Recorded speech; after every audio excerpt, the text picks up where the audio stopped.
It could be any one of us if we take our eye off the ball and sadly trust that the system is there for us when it wasn't built for that. My name is Sophie Hannah and this is the CINE vlog, which is a vlog all about films, film reviews and everything to do with films. And today I'm talking about the last installment in the wonderful Small Axe series shown on BBC and Amazon, and it is called Education. Now before I get into it, press that subscribe button, press the like button, and make sure you follow me on social media so you can see all the content that I'm bringing out. But Education pulled no punches even though it was the last installment. Now the film follows a young boy called Kingsley who's 11 years old, and it seems like he's just starting secondary school, but Kingsley cannot read very well. He takes an IQ test and then he is told that he needs to go to a special school, which we later find out is called a subnormal school. Now he's told that he's going to receive special attention, but really it's a place where they dump children who they feel cannot attain anything academically because the teachers aren't invested whatsoever. And the film looks at the way the system was really built for them not to succeed and what the black community tried to do as a result of that. But I have to say, it had me in tears. This film was so raw,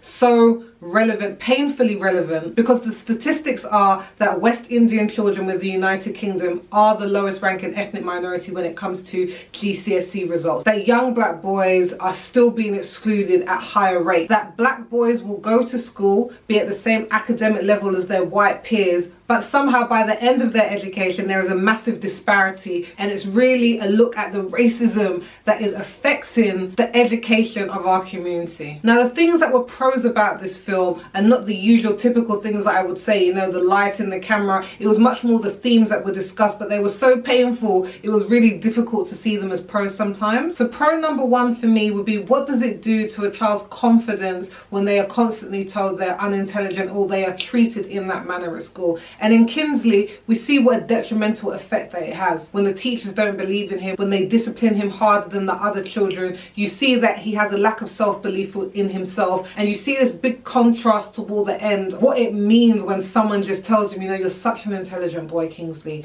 You know, you were so good at working that out. And it broke my heart that they go into a system where not much is thought of them in terms of what they can attain, and that is fed to them, and that they pick this up. Like, it's not that they can go away or ignore what's going on. They digest these messages, and it made me so angry to see the bias against black children that was happening in the past and which I know still happens today. Another pro for me would be that Steve McQueen, which was really hard to watch, was that he really didn't make it about just the school that was failing Kingsley. It also looked at what do parents have to contribute to this scenario. So you have Kingsley, whose mum is working 2 jobs. She's doing everything that she can to make sure that the family is provided for, and yet when she hears the things that are going on with Kingsley, even though the school said he's not attaining anything and he goes to the special needs school, she just hasn't got the time to listen to what Kingsley has to say. And I think it really showed how difficult it was for families at that time, how parents were trusting the systems, believing that their children were going to get the best education. And if the school came and told them your child is acting up, then they would believe it, because that's very much the mentality. And I'll speak for my father, who is of Jamaican descent. He said, you believe the teachers. If the teachers in Jamaica told you your child is acting up, you would never doubt them, because you believed that they had the best intentions for your child, that they wanted your child to succeed. And you see in parents who came to the UK having that same mentality, but yet the school system is failing them and the parents are taking out on their children, plus having to worry about all the other things that are going on in their lives. I really liked how Steve McQueen showed that the story isn't that simple, that there were a lot of things that were contributing to the lack of education that West Indian children were getting. Another pro for me was just seeing the way the community came together in order to help out Kingsley, to take it upon themselves to give their children, our community, the education that they deserved. It was a very emotional thing to see. It makes me reminiscent of the Pan-African schools that were happening, and I think that is what is being referenced in the film. The Pan-African societies who took it upon themselves to do, you know, Saturday schools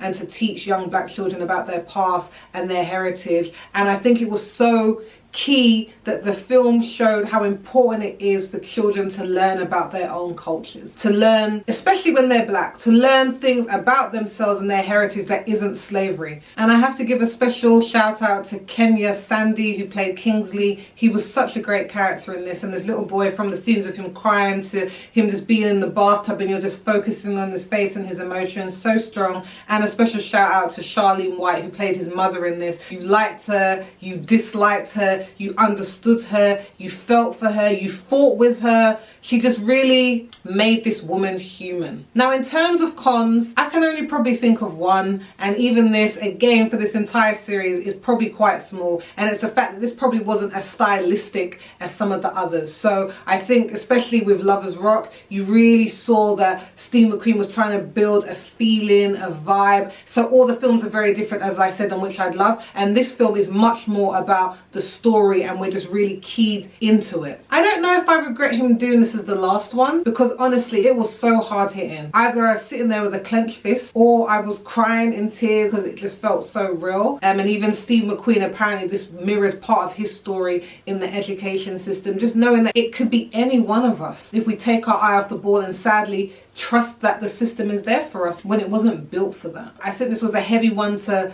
end on, but I think it really left a call to arms about, you know, what are we going to do to make sure that this doesn't continue happening. Now, in terms of ratings, I like to rate my films according to burgers because I love them. And out of a total of 5 burgers, I would give Small Axe Education 4.5 stars. It was a very strong film. It was powerful in a way that the others weren't, maybe because it focused on the child and that just hit in a different way. But this film is definitely one to watch. This is going to be a series that we're talking about for years to come. And honestly, Small Axe has been one of the highlight moments of 2020 in terms of television. And I think what Steve McQueen has done is going to be groundbreaking. Now, you know I like to always have my vlogs on a question, and today's question would be, what has been your favorite school film? And when I mean school film that has focused on school life. Let me know your answers down below in the comments as always. And while you're down there, don't forget to subscribe to my channel, hit that notification bell, hit the like button, follow me on social media. And even though we've come to the end of the Small Axe film reviews, until the next time,